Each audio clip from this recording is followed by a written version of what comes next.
looks like we've got a big boy on our hands. This, ladies and gentlemen, is the Glock 17L. Let's see how it performs. Before we get started, we want to remind you, please hit the like and subscribe button. Let YouTube know that you dig our content. In exchange, we'll provide you with the cringiest of gun memes. I think I got it here in my pocket.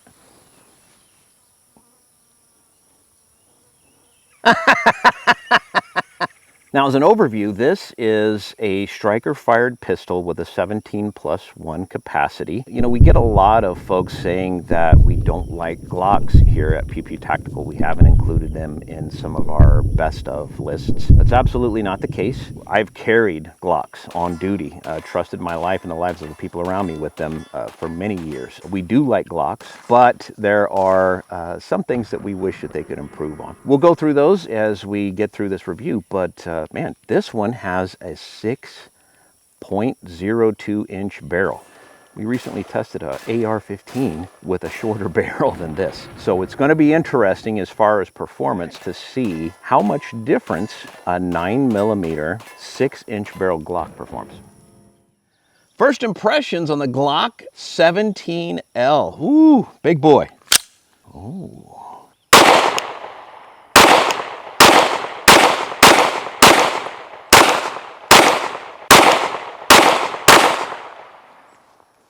All right, I'm reminded once again that it is a Glock. The trigger tends to cause me to anticipate.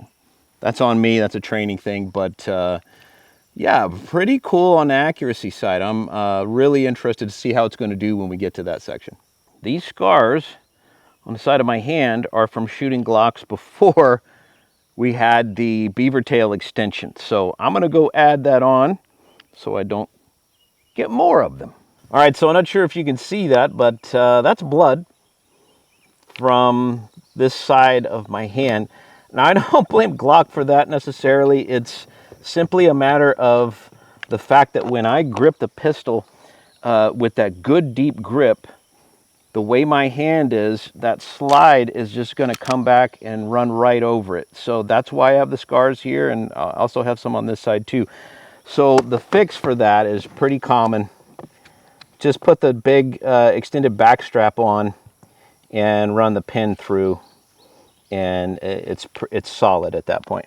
So now we have the extended Beavertail on. I don't need any extra grip, so I don't have a larger grip to increase the backstrap size. Just a little more protection up here, because now I can get that good firm grip and the slide can come back and my hand is protected and won't get chewed up by the slide.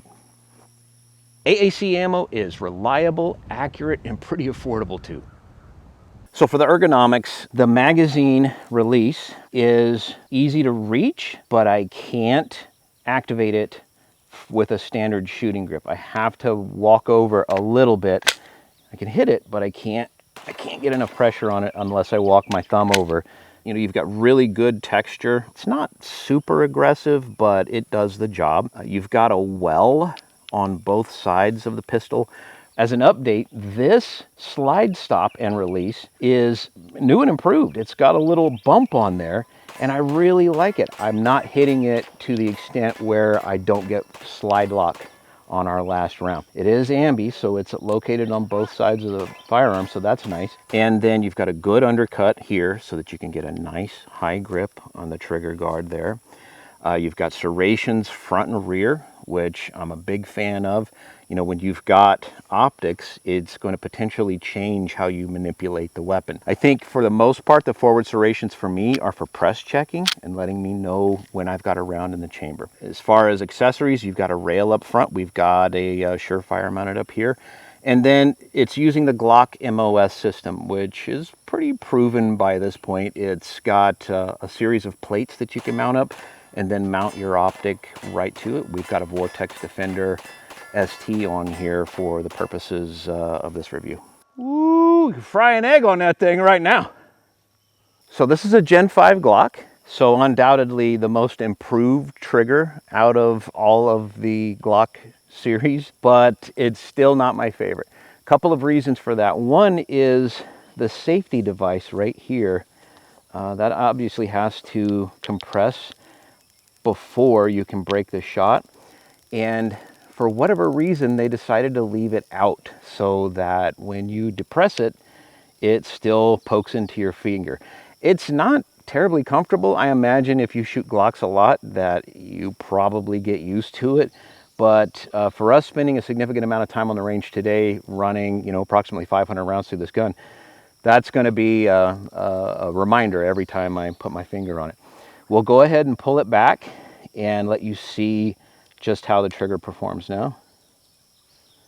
Quite a bit of build, and then there's a wall right there. Right there to the wall. A little bit more travel than a break. Reset. Very audible, very tactile. Travels about maybe halfway to 3/4 back before it snaps, so let's do it again. To the wall, break, reset, right there. Lyman digital trigger gauge, let's give it a go.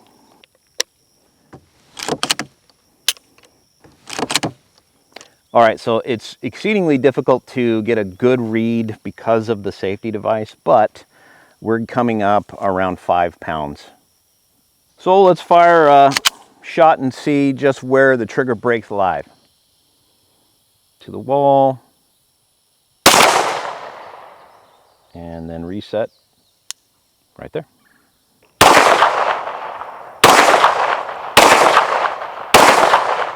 Hey, there's an article over on pewpewtactical.com. You can find the link in the description below.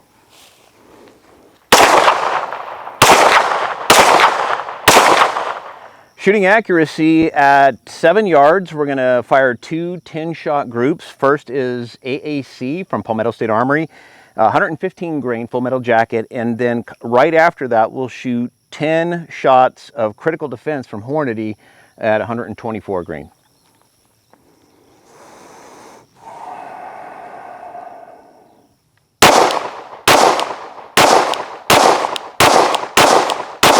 Nah. First group, one ragged hole, and then I dropped one. That's totally my fault. The gun is extremely accurate. My problem is with the trigger. And when you're pulling back on that trigger, it's squish, squish, squish, squish, squish, break. And when you're firing 10 shots in a row, that kind of adds up, and then I jerked one and threw it. Same story over here with the Hornady Critical Defense. Really good group, but threw one by jerking the trigger, trying to get through to that break, and just rushed it a little too much.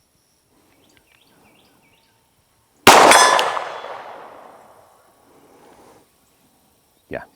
All right, 100 yards.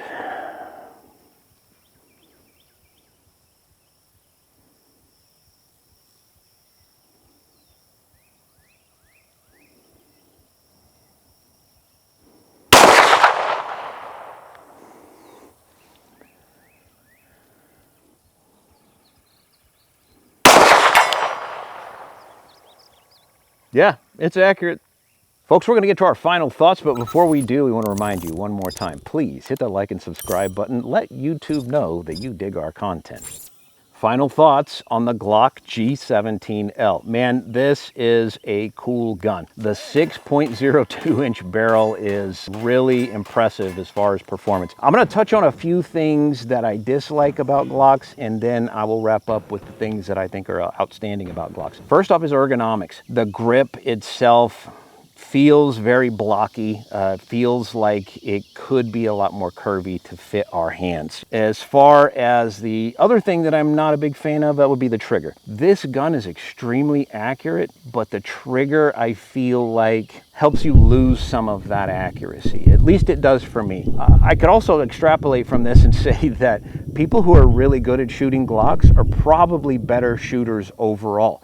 I'm spoiled with hammer-fired single-action firearms, so I know it's like a cheat code in some ways, but going through the trigger on a Glock and working on it and getting proficient with it and getting really good with it, man, that's a lot of dedication, a lot of skill. I think that the trigger could definitely be improved there. As far as the things that Glock does extremely well, reliability. I was an armor and a firearms instructor for my agency. We had Glocks. I had experience with Glocks in the academy.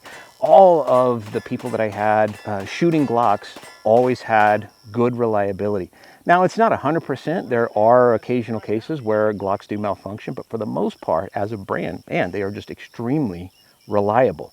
This particular firearm is also very accurate. 10 rounds at 7 yards in one ragged hole, except for one flyer, that's extremely accurate. The thing that I'm excited for with Glock is I'm hoping that they're going to come out with something and evolve, do something and change, because they haven't done too much to change over the 5 generations. And you've got other companies that are out there pushing the envelope, sometimes a little too hard, but Glock is very reserved. And so I'm always optimistic that they're gonna come out with something and it's just gonna be the next amazing thing, because they've already made their name on reliability. Hey folks, that's gonna do it for us. We appreciate you watching. We'll see you on the next one.